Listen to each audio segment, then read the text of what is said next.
नमस्कार मेरे प्यारे दोस्तों, मैं पूजा आज आपके समक्ष पौराणिक कथाओं की श्रृंखला में भगवान श्री हरि विष्णु के 5वें अवतार वामन अवतार की विस्तृत कथा प्रस्तुत कर रही हूँ। हिंदू धर्म में भगवान विष्णु को सृष्टि का पालनहार माना जाता है। जब जब धरती पर अधर्म और अन्याय बढ़ता है तब तब वे अवतार धारण कर धर्म की पुनर्स्थापना करते हैं। विष्णु के 10 प्रमुख अवतारों में से एक प्रमुख अवतार वामन अवतार भी है। यह अवतार त्रेता युग में हुआ था, जब असुरों के राजा बलि ने स्वर्ग, पृथ्वी और पाताल पर अपना अधिकार जमा लिया था। भगवान विष्णु ने वामन रूप में अवतार लेकर राजा बलि की परीक्षा ली और अंततः स्वर्गलोक को पुनः देवताओं को वापस दिलाया। इस कथा में हम विस्तार से जानेंगे कि कैसे भगवान विष्णु ने वामन अवतार लिया, किन परिस्थितियों में यह अवतार हुआ, राजा बलि का चरित्र क्या था और इस अवतार के पीछे छुपे गहरे आध्यात्मिक और नैतिक संदेश क्या है। असुरराज बलि भगवान विष्णु के परम भक्त प्रहलाद के पौत्र थे और अपनी वचनबद्धता तथा दानशीलता के लिए प्रसिद्ध थे। राजा बलि ने कठोर तपस्या और ब्रह्मा जी की उपासना करके असीम शक्तियां प्राप्त कर ली थी। ब्रह्मा जी से उन्हें यह वरदान मिला था कि कोई भी देवता, राक्षस या मानव उन्हें पराजित नहीं कर सकेगा।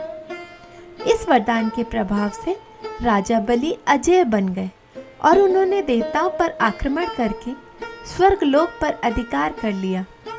स्वर्ग से निष्कासित इंद्रदेव और अन्य देवता माता अदिति के पास पहुंचे और अपनी व्यथा सुनाई। माता अदिति अत्यंत दुखी हुई और उन्होंने अपने पति महर्षि कश्यप से इसका उपाय पूछा। महर्षि कश्यप ने माता अदिति को पर्योवत नामक व्रत रखने की सलाह दी, जिससे भगवान विष्णु प्रसन्न होकर उनकी सहायता कर सकते थे। माता अदिति ने पूरी श्रद्धा के साथ इस व्रत का पालन किया। उनकी तपस्या से प्रसन्न होकर भगवान विष्णु प्रकट हुए और बोले, हे माता, मैं तुम्हारे व्रत से प्रसन्न हूँ, बताओ तुम क्या चाहती हो। माता अदिति ने अपनी व्यथा सुनाई और कहा, हे प्रभु, मेरे पुत्र इंद्र और अन्य देवताओं को बलि ने स्वर्ग से निकाल दिया है, कृपया आप देवताओं की सहायता करें।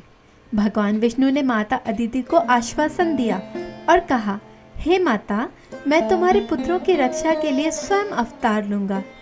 मैं एक बौने ब्राह्मण के रूप में जन्म लूँगा और अपनी माया से बलि को पराजित करूँगा। इसके बाद भगवान विष्णु माता अदिति के गर्भ से वामन अवतार में प्रकट हुए।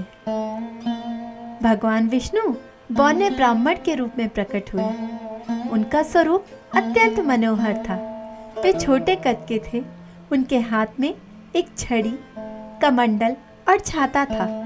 उनका मुख तेजस्वी था और वे एक तपस्वी ब्राह्मण की भांति दिखते थे।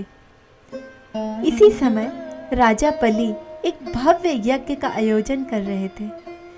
इस यज्ञ में वे ब्राह्मणों को दान दे रहे थे। जैसे ही वामन ऋषि राजा बलि के दरबार पहुंचे, गुरु शुक्राचार्य ने राजा बलि को रोकने की कोशिश की। शुक्राचार्य समझ गए थे कि यह कोई साधारण ब्राह्मण नहीं, बल्कि स्वयं भगवान विष्णु हैं। उन्होंने बलि से कहा, हे बलि, ये छोटा बच्चा नहीं है, ये स्वयं विष्णु हैं। ये तुम्हें छलने आए हैं, इन्हें दान मत देना। राजा बलि ने मुस्कुराते हुए कहा, अगर ये भगवान विष्णु भी हैं और मेरे द्वार पर दान मांगने आए हैं, तो भी मैं इन्हें मना नहीं कर सकता। उन्होंने वामन देवता का आदरपूर्वक स्वागत किया और पूछा, हे ब्राह्मण देव, आपका स्वागत है। मैं आपकी क्या सेवा कर सकता हूँ? जो भी आप मुझसे मांगेंगे मैं आपको अवश्य दूंगा। भगवान वामन ने मुस्कुराते हुए उत्तर दिया, हे महाबली, मैं आपसे केवल 3 पग भूमि मांगता हूँ।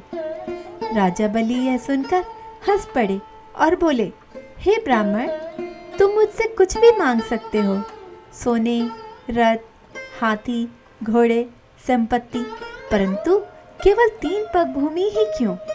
भगवान वामन ने उत्तर दिया, हे दानवीर बलि, एक ज्ञानी पुरुष को उतना ही लेना चाहिए जितना उसके उपयोग में आ सके। मुझे बस 3 पग भूमि चाहिए। राजा बलि ने सहर्ष यह दान देने की स्वीकृति दे दी। जैसे ही राजा बलि ने संकल्प लेकर वामन को भूमि दान करने की स्वीकृति दी, वामन ऋषि अचानक विराट रूप में परिवर्तित हो गए। पहले पग में उन्होंने संपूर्ण पृथ्वी और सागर को नाप लिया।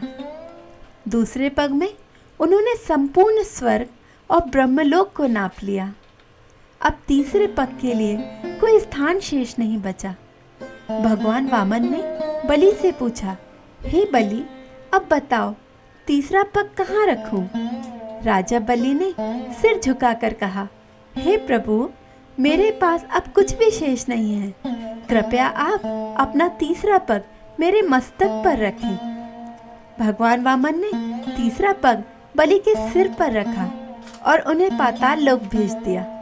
भगवान विष्णु बलि की दान वीरता से अत्यंत प्रसन्न हुए और उन्हें वरदान दिया, हे बलि, तुमने अपनी निस्वार्थ दानशीलता से देवताओं के भी श्रेष्ठ गुणों को प्राप्त कर लिया है। मैं तुम्हारी भक्ति से प्रसन्न हूँ।